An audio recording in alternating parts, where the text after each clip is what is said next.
कृषि दर्शन कार्यक्रम में आप सभी किसान भाई बहनों का स्वागत है। झुमकी बहन का जोहार और साथ ही साथ गंदरू भाई की तरफ से भी किसान भाइयों को नमस्कार। चलिए आपको लिए चलते हैं कृषि समाचार की ओर। आइए देखते हैं कृषि समाचार। कृषि समाचार में आपका स्वागत है। आपके साथ मैं हूं पूजा। आइए देखते हैं आज कृषि समाचार में क्या है खास।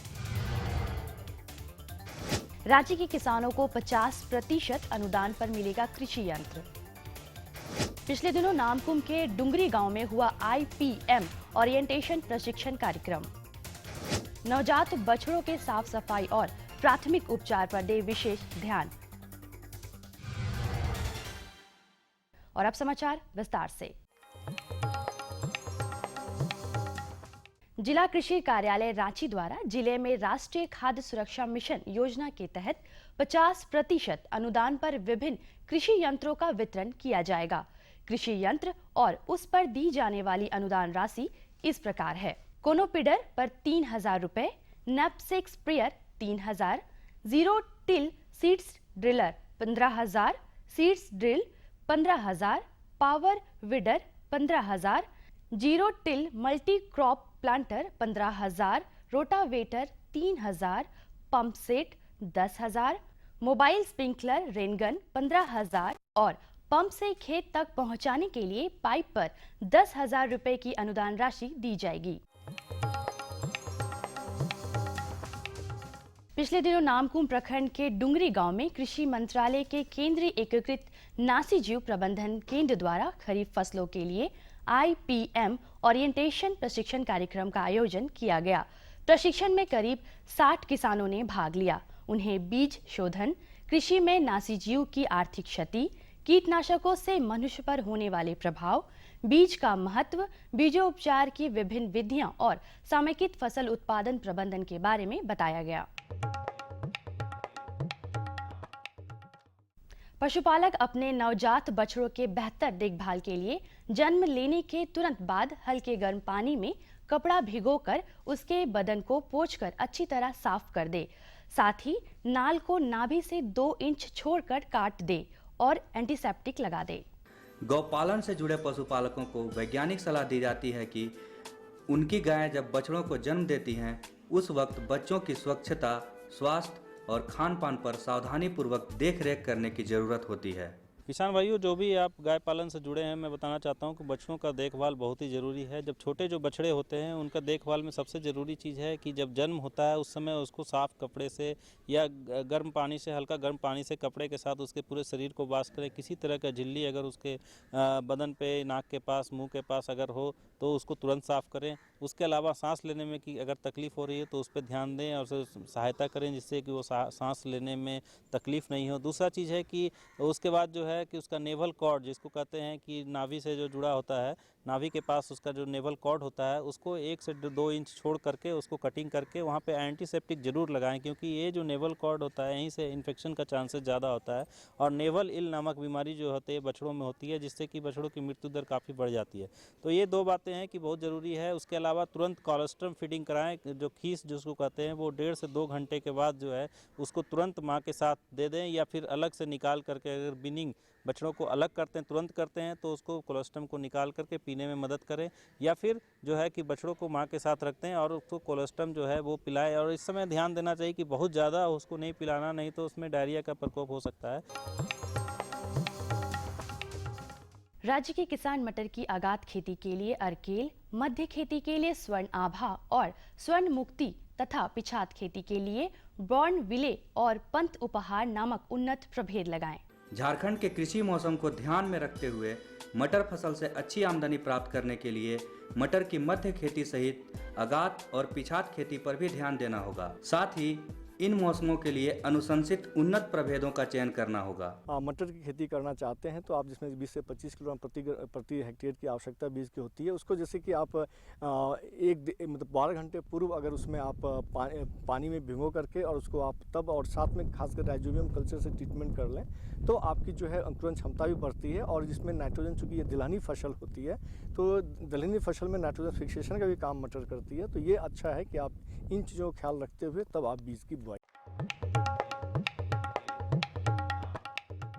फर्टिलाइजर कम सीड ब्रॉडकास्टर उस कृषि उपकरण का नाम है जिसकी सहायता से किसान अपने खेतों में बीज एवं खाद डालने का काम कर सकते हैं। इसकी कार्यक्षमता 2 एकड़ प्रति दिन है। अब हम आपको मिलवाते हैं एक ऐसे सफल किसान से जो उन्नत खेती के लिए दिन रात जी जान से लगे रहते हैं। आइए हम मिलते हैं उस सफल किसान से जिनकी सफलता का राज है वैज्ञानिक खेती। ये अपने खेती बाड़ी के काम में वैज्ञानिक पक्षों का समावेश करते हैं और सभी फसलों से अच्छी उपज प्राप्त करते हैं। ये बैगन की खेती मतलब दूसरा के खेत है पर लगाए हैं हम ही। इसमें बैगन अब तो पानी पटवन करने सब इसका फल निकल ही आएगा। फल पकड़ भी गया है और इसमें दवा छिड़काव भी करना है। क्या उम्मीद है आपको, कितना कमा लेंगे इसमें? लमसम 50,000 के आसपास इनकम होना चाहिए। परिवार का खेती से ही भरण पोषण होता है, इसी से मतलब पूरा परिवार का देखभाल करते हैं।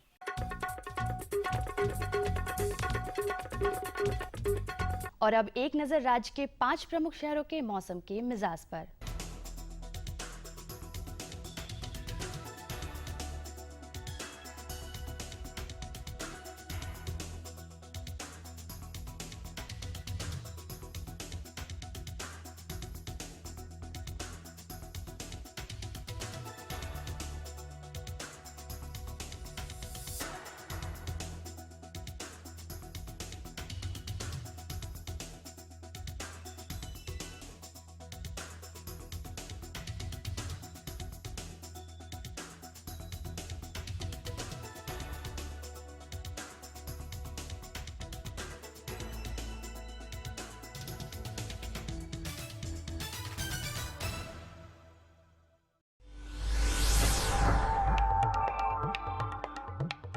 और अब मंडी भाव में आइए नजर डालते हैं अनाजों के भाव पर।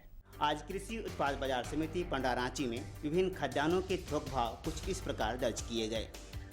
चावल मोटा 1,800 रुपये से 2,000 रुपये, चावल मध्यम 2,100 रुपये से 2,500 रुपये, चावल उत्तम 2,700 रुपये से 5,100 रुपये, गेहूँ 1,450 रुपये से 2,100 रुपये, चना 3,650 रुपये से 4,050 रुपये, दाल अरहर 5,400 रुपये से 6,000 रुपये, दाल मसूर 4,500 रुपये से 5,000 रुपये, दाल चना 4,600 रुपये से 5,100 रुपये, सरसों तेल 8,500 रुपये से 9,500 रुपये, चीनी 3,300 रुपये से 3,400 रुपये, आलू 800 रुपये से 900 रुपये और प्याज 3,800 रुपये से 4,700 रुपये प्रति क्विंटल रहा।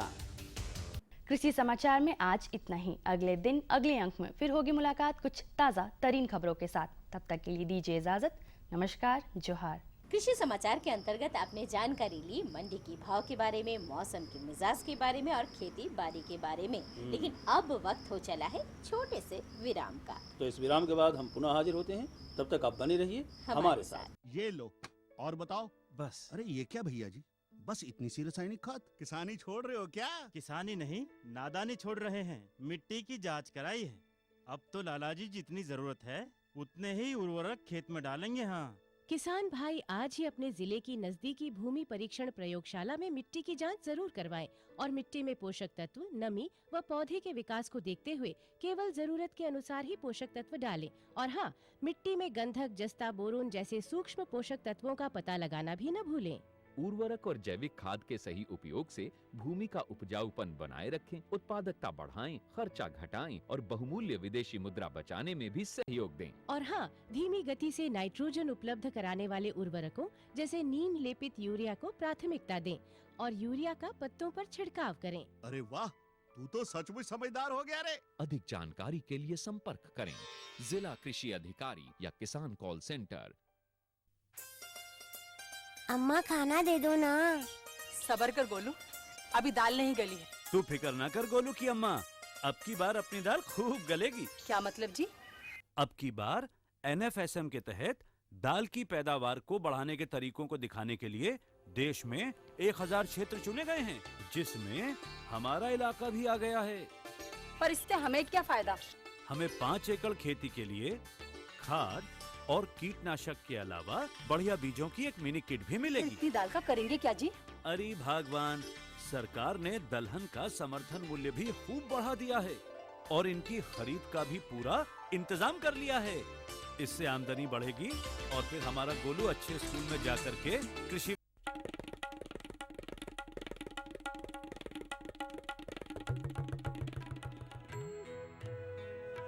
अम्मा जी, मैं चली स्कूल पढ़ने। स्कूल? पर शादी के वक्त तो तूने कहा था कि तू पढ़ी लिखी है। अरे अम्मा जी, फार्म स्कूल जा रही हूँ खेती की नई नई बातें सीखने। आप भी चलो ना। फार्म स्कूल, जहां खेतों में पैदावार बढ़ाने की हर बात किसानों को सिखाई जाती है, जैसे मिट्टी के हिसाब से सही खाद, बढ़िया बीज और जरूरत के मुताबिक कीटनाशक, ताकि कम लागत में अधिक मुनाफा। विराम के बाद एक बार फिर से स्वागत है आप सभी किसान भाई बहनों का और बारी है सवालों की और जवाबों की, है ना? मतलब सवाल जवाब मतलब समझे नहीं आप? नहीं। अरे हमारे किसान भाई बहन जो खत लिखते हैं उसमें कुछ सवाल भी रहते हैं और उसका जवाब हमें देना है। बिल्कुल बिल्कुल, यानी झुमकी बहन जो कह रही हैं वो कह रही हैं ये कि अब जानकारियों का सिलसिला शुरू करना चाहिए। तो किसान भाइयों, आपके लिए हमारे पास जानकारी है और अभी तो खरीफ का मौसम है और खरीफ के मौसम में धान की खेती के साथ साथ बहुत तरह की खेती करते हैं। उसमें अरहर भी एक फसल है जो हमारे किसान भाई करते हैं। बिल्कुल। तो किसान भाइयों, आज हम अरहर फसल की सामयिक देखभाल के बारे में जानकारी आपको देने जा रहे हैं और ये जानकारी दे रहे हैं झुमकी बहन हमारे विशेषज्ञ डॉक्टर पीके सिंह जी। तो आइए लेते हैं जानकारी।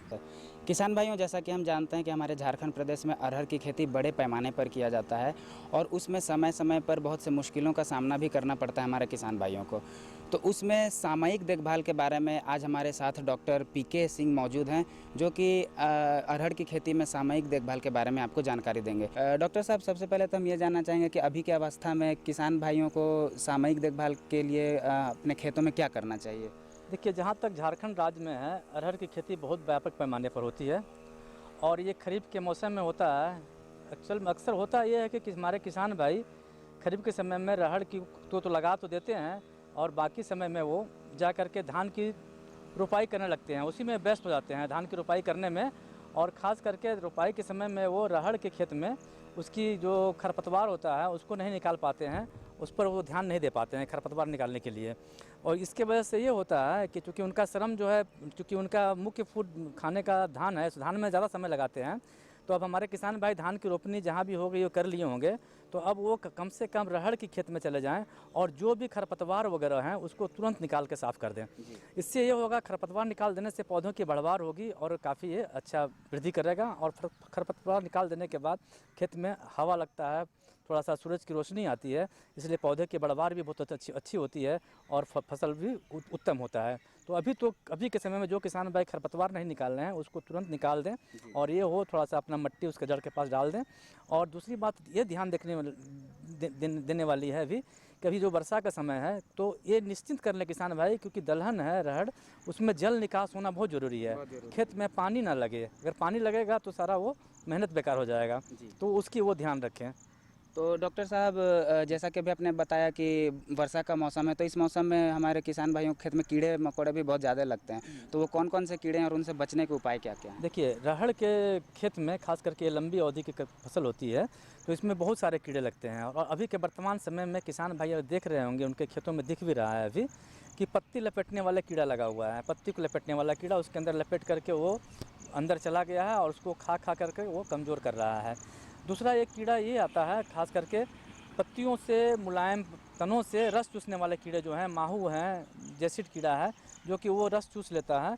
रस चूसने से होती है कि पौधे की बढ़वार रुक जाती है और बढ़वार रुकने के बाद काफ़ी मतलब वो पौधों को नुकसान पहुंचाता है। तो ये दो तरह के कीड़े हैं। और कभी कभी के अभी के समय में ये देखा भी जा रहा है कि वर्षा रुक कर हो रही है और वर्षा ना होने की वजह से फसल में जो भूमि में रहने वाले कीड़े हैं, वो जो दीमक है वो खास करके जड़ों को काट दे रहा है और पौधे सूख जा रहे हैं।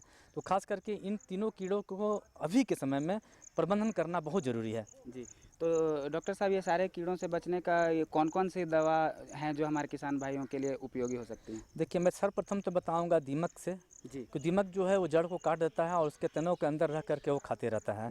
और जब दीमक लग जाएगा तो पौधों की संख्या बहुत ही कम हो जाएगी। सारे किसान भाई जो हमारे सारा मेहनत किए, बीज डाले, खाद में पैसा लगाए, मेहनत किए, और उसको अगर नियंत्रण नहीं करेंगे कीड़ों से तो उनको काफ़ी नुकसान होगा। तो जहाँ भी दीमक का प्रकोप दिख रहा हो किसान भाई को, तो एक दवा आती है क्लोरोपाइरीफॉस, उसकी 2 मिलीलीटर मात्रा को 1 लीटर पानी में मिला लें, तो घोल बना लें, और घोल बनाने के बाद उसका जो छिड़काव जो करें वो पौधों के जड़ के पास करें, जिसको कि ड्रेंचिंग करते हैं, उसको करते हुए चले जाएं। इससे ये होगा कि सारे दीमक का नियंत्रण तत्काल हो जाएगा, दीमक से आपको बचाव हो जाएगा।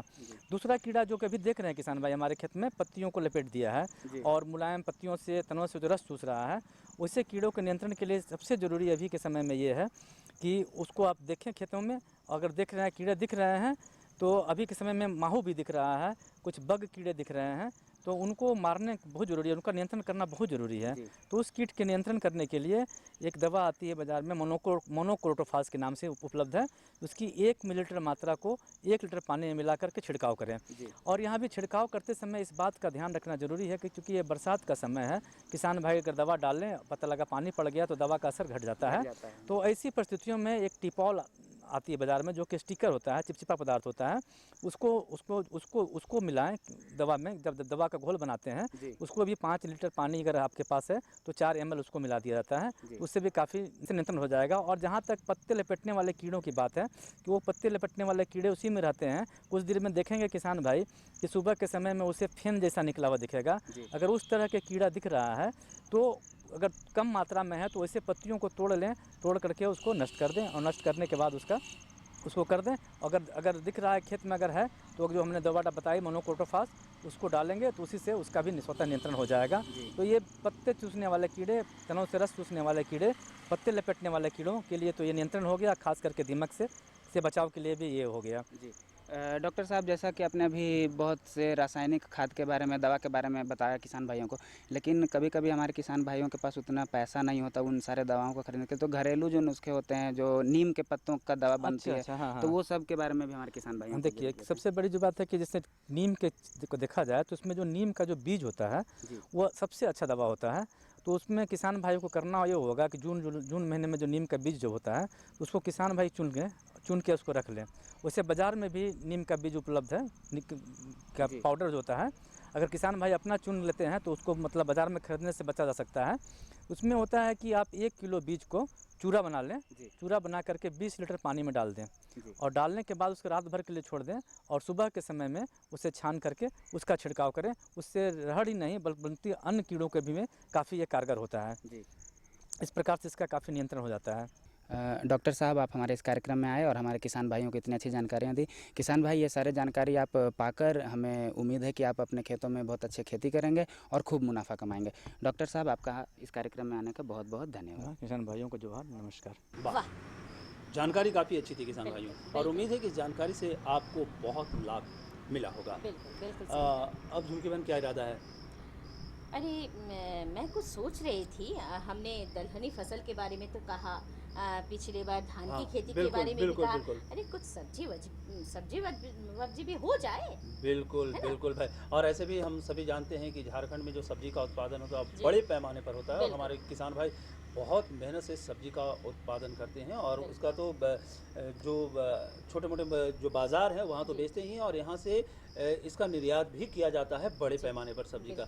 लेकिन हम किसान भाइयों आपको बता दें कि अगर आप वैज्ञानिक तरीके से सब्जी की खेती करते हैं तो उत्पादन आपका और अधिक बढ़ सकता है और आपकी आर्थिक प्रगति हो सकती है। तो चलिए आज इसके बारे में भी हम अपने किसान भाइयों को जानकारी उपलब्ध कराते हैं। आइए आपको जानकारी देते हैं सब्जी में लगने वाले रोग एवं उसके उपचार के बारे में। और जानकारी दे रहे हैं हमारे विशेषज्ञ सुदर्शन मौर्य जी। जैसा कि अभी बरसात का वक्त है और बरसात के वक्त में हम फसल सब्जियों के बारे में खास तौर पे ध्यान भी रखते हैं, तो बिल्कुल आज तमाम जानकारियों को लेके आज हमारे बीच है डॉक्टर मौर्य सर। और हमारे किसान भाई खास तौर पे जानना चाहते हैं कि इस बरसात के मौसम में सब्जी फसलों की देखभाल कैसे करें और उनमें जो कीट पतंग लग जाते हैं उनके क्या लक्षण हैं। बहुत ही अच्छा सवाल किया प्रीति जी। देखिए किसान भाई, इस समय तो आप सब्जी की खेती, आपकी खड़ी फसल तैयार होगी और बहुत सारे किसान भाई जो है नई फसल की भी तैयारी कर रहे होंगे। तो खड़ी फसल में जो प्रमुख रूप से जो बीमारियां लगती हैं उनके बारे में हम बताना चाहेंगे कि जैसे आप टमाटर वर्गीय फसलों की खेती करने जा रहे हैं या कर रहे हैं, तो उसमें जो है प्रमुख रूप से जो बीमारी आती है उसमें एक उकठा बीमारी है। जो कि जीवाणु के द्वारा होता है, इससे पूरा का पूरा पौधा जो है आपका सूखने लगता है। साथ ही साथ यदि आप जो है दलहनी फसलें कर रहे हैं तो दलहनी फसलों में बरसात के दिनों में उगठा जो कि फफूंद के द्वारा फैलने वाली एक बीमारी है वो बहुत ही प्रमुख रूप से दिखाई पड़ती है। इसके अलावा यदि आप कद्दू वर्गी की खेती कर रहे हैं, खड़ी फसल आपकी खड़ी है, तो उसमें आप देखेंगे डाउनी मिल्डू, पत्तियों के ऊपर हल्के पीले रंग के धब्बे दिखाई पड़ते हैं और उसके नीचे की तरफ आप ध्यान से देखें तो उसमें जो है काटनी ग्रोथ दिखाई पड़ती है। तो इससे आप जान सकते हैं कि इसमें हमारे खेत में जो है डाउनी मिल्डू लगा हुआ है। तो ये प्रमुख रूप से बरसात के दिनों में, साथ ही साथ जो है यदि आप कद्दू वर्गीय फसलों में देखें तो आपको जो है एंथ्रेक्नोज के सिम्टम, यदि आप लौकी लगाते हैं तो उसमें काले काले धब्बे आपको दिखाई पड़ते हैं। इसी तरह से जो है आप परवल या खीरा की खेती करते हैं तो उसके ऊपर भी जो है काले काले धब्बे दिखाई पड़ते हैं। और कभी कभी जो है यदि जो फल है जो मिट्टी से छूता हुआ रहता है तो उसमें फल सड़न भी दिखाई पड़ता है। खास तौर पे ये सवाल है कि जब बरसात के मौसम में सही मात्रा में बारिश नहीं होती है, कभी अतिरिक्त हो जाती है, तो इसका क्या प्रभाव पड़ता है? हाँ, बहुत ही अच्छा सवाल आपने किया प्रीति जी। देखिए है क्या कि हम लोग जो है खेती करते हैं वर्षा आधारित। बरसात अच्छी हुई तो हमारी फसल भी अच्छी हो जाती है। कभी कभी ज़्यादा बरसात हो जाती है तो जो है फल सड़ने लगते हैं, पौधा उकटने लगता है। तो ये इस तरह की जो बातें होती है, इसके लिए किसान भाई को पहले से तैयार रहना होता है कि किसान भाई जैसे ही खेती करने के लिए जा रहे हैं तो आप ये जान लीजिए कि कहाँ पे आप खेती करने जा रहे हैं। यदि सब्जी की फसल आप उगा रहे हो तो सब्जी की फसल हमेशा जो है ऊपर के खेत में किया जाता है, न कि नीचे के खेत में, क्योंकि आप नीचे के खेत में करेंगे तो बरसात के दिनों में वहाँ पे पानी इकट्ठा होगा और पानी यदि इकट्ठा होगा तो जाहिर सी बात है आपका पौधा उगठेगा। तो ये उगठा जो है प्रमुख रूप से जो है नीचे की मिट्टी में ज़्यादा दिखाई पड़ता है, नीचे के खेत में ज़्यादा दिखाई पड़ता है। इसलिए किसान भाइयों को आपको ध्यान में रखना है कि जब भी आप खेती सब्जियों की करने जाएं तो आप ध्यान रखें कि इसको जो है ऊपर वाले खेत में ही लगाएं। नीचे की खेत ये आपका है तो उसको धान फसलों में इस्तेमाल कर सकते हैं। इसके अलावा यदि मान लीजिए कम बारिश होती है तो यदि आपने प्लास्टिक मल्चिंग का इस्तेमाल किया है तो उसमें जो है आपके पौधे के पास इतना पर्याप्त मॉइस्चर रहता है उसमें वो जीवित रह सकता है। तो इसलिए इस सब का ध्यान में आपको रखना है। साथ ही साथ यदि आप जो है लतेदार फसलों की खेती कर रहे हैं तो ये ध्यान में रखिए कि जो है इसको जब भी करें तो ट्रेलीज के ऊपर, जैसा कि आप देख रहे हैं पीछे हमारे फसल जो भी फसल लगे हुए, चाहे आप परवल देखिए, चाहे खीरा देखिए या कद्दू देखिए या लौकी देखिए या करेला देखिए, सब जो है ट्रेलीज के ऊपर लगा हुआ है, जिससे इस तरह की तकनीकी अडाप्ट करने से फल सड़न, तना सड़न, इस तरह की समस्याएं नहीं आती है और पौध की जो पत्तियों में जो है झुलसा नहीं आ पाता है, इसलिए कि उनको पर्याप्त जो है स्पेस मिलता है। साथ ही साथ जो है नमी उसके पौधे के आसपास ज़्यादा नहीं होने से बीमारियां कम दिखाई पड़ती हैं। डॉक्टर साहब, अब ये जानना चाहेंगे हमारे किसान भाई कि हमारी जो फसल होती है उसमें जो उर्वरक और खाद डाले जाते हैं और ख़ास तौर पे वो मात्रा खास तौर पे बताएं कि कितने मात्रा में डाले जाएं ताकि उसकी पोषक तत्व नष्ट ना हो। देखिए ये जो है हर फसल के लिए अलग अलग जो है फर्टिलाइज़र का रिक्वायरमेंट है। इसके लिए आप जो है कहना मतलब जो तरीका आप अडाप्ट करते हैं, जैसे आप खेती करने जा रहे हैं तो खेती के लिए पहले खेत को तैयार किया जाता है। खेत को तैयार करने के लिए जो है कम से कम 10 से 15 दिन पहले से आपको तैयारी करनी होती है, जिसमें वर्मी कंपोस्ट है, गोबर की सड़ी हुई खाद है, डीएपी, यूरिया और नाइट्रोजन, ये बेसिक चीज़ें हैं जो कि आपको खेत में डालना ही डालना है। जैसे नाइट्रोजन की पूरी मात्रा, पोटास की आधी मात्रा और फास्फोरस की आधी मात्रा बुआई के समय में आपको देनी है। शेष मात्रा जो है खड़ी फसल में जब भी आप पौध के आसपास मिट्टी चढ़ाएं तो उस समय आप जो है डालकर तब मिट्टी चढ़ाएं, तो आपकी फसल जो है अच्छी रहेगी और उसका पैदावार भी ज़्यादा मिलेगा। को किसान भाइयों को ध्यान में रखना है कि जब भी आपके खेत में बीमारी दिखाई पड़े तुरंत उसका इलाज करना। जैसे आपके खेत में मान लीजिए कद्दू वर्गी फसल में आपने खीरा लगाया है या करेला लगाया है या कद्दू लगाया है या परवल लगाया है, आपके पौधे के पत्तियों के ऊपर हल्के पीले पीले रंग के धब्बे दिखाई पड़ रहे हैं तो इसका मतलब आपके खेत में डाउनी मिल्ड्यू है। इस स्थिति में आप तुरंत जो है रीडोमिल एमजेड के नाम से एक दवा आती है, उसका जो है 1.5 से 2 ग्राम प्रति लीटर पानी में मिला के छिड़काव करें तो वो नियंत्रित हो जाता है। मान लीजिए ये दवा उपलब्ध नहीं है तो आप जो है डायथन M45 का भी इस्तेमाल कर सकते हैं। डायथन M45 2 ग्राम प्रति लीटर पानी के में मिला के छिड़काव करना है। यदि मान लीजिए ये अभी दवा उपलब्ध नहीं है तो आप बाविस्टीन ले लीजिए, जिसको कि कार्बेंडाजिम के नाम से जानते हैं। इसका जो है 1 ग्राम प्रति लीटर पानी के साथ छिड़काव करें तो ये आप जो है कद्दू वर्गी फसलों में लगने वाली बीमारियों को नियंत्रित कर सकते हैं। यदि मान लीजिए आप जो है दलहनी फसलें लगाने जा रहे हैं तो दलहनी फसलों को लगाने से पहले आप ध्यान रखें कि जो है खेत में ट्राइकोडर्मा का इस्तेमाल करें। ट्राइकोडर्मा बहुत ही आसानी के साथ जो है उपलब्ध है, हमारे संस्थान से किसान भाई ले सकते हैं और उसको जो है बुआई से पहले खेत में डाल दें, जिससे कि जो है आपका उकठा बीमारी जो है जो दलहनी फसलों में लगती है वो नहीं लगेगी। और रही बात पौध आप जब तैयार करते हैं तो पौध तैयार करने के बाद जब पौधा आप रुपाई करने के लिए जाते हैं तो आप स्ट्रेप्टोसाइक्लिन ले लीजिए, 3 ग्राम और 6 ग्राम के पैकेट में उपलब्ध है। इसका घोल बनाइए और घोल में जो है नर्सरी के जो जड़ों को डुबा दीजिए और डुबाने के बाद लगभग 10 से 15 मिनट बाद उसको बाहर निकाल लीजिए और शाम के समय उसको जो है रुपाई करें। यदि मान लीजिए खड़ी फसल में आपकी बीमारी आ रही है, पिछले फसल में आपकी बीमारी रही है, तो आप ये ध्यान रखें कि जो है रोग रोधी किस्मों का ही चयन करें। जैसे टमाटर और बैगन में हमारी प्रजातियां जो है, इससे पहले भी हम लोग कई बार बता चुके हैं। टमाटर में हमारा है स्वर्ण संपदा और स्वर्ण लालिमा, जो कि रोग रोधी किस्म है, जिसमें उकठा जीवाणु उकठा बीमारी नहीं लगती है। इसी तरह से बैगन में हमारी है स्वर्ण प्रतिभा और स्वर्ण श्यामली, इसका इस्तेमाल कर सकते हैं। यदि आप मिर्च की खेती करने जा रहे हैं तो मिर्च में जो है काशी अनमोल के नाम से जो प्रजाति है बहुत ही अच्छा परफॉर्म कर रही है और इससे इस तरह की प्रजातियों का चयन करते हैं तो किसान भाई को ज़्यादा से ज़्यादा लाभ मिल जाएगा। किसान भाइयों, आपने देखा, सुना, समझा। बिल्कुल डॉक्टर साहब के बताए हुए हर बात को आप ध्यान में रखते हुए अगर अपना फसलों पर नियंत्रण रखेंगे तो बिल्कुल मुनाफा भी होगा, फसल भी अच्छी होगी।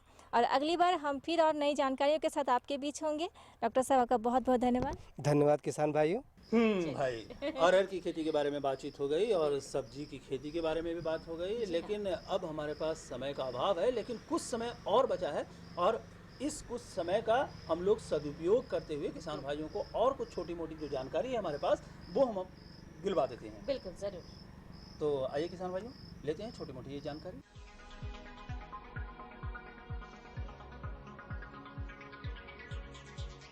आज आसमान में बादल रहेंगे और कई इलाकों में 15 मिलीमीटर तक बारिश भी हो सकती है। आज का अधिकतम तापमान 30 डिग्री सेल्सियस और न्यूनतम तापमान 23 डिग्री सेल्सियस रहने की संभावना है।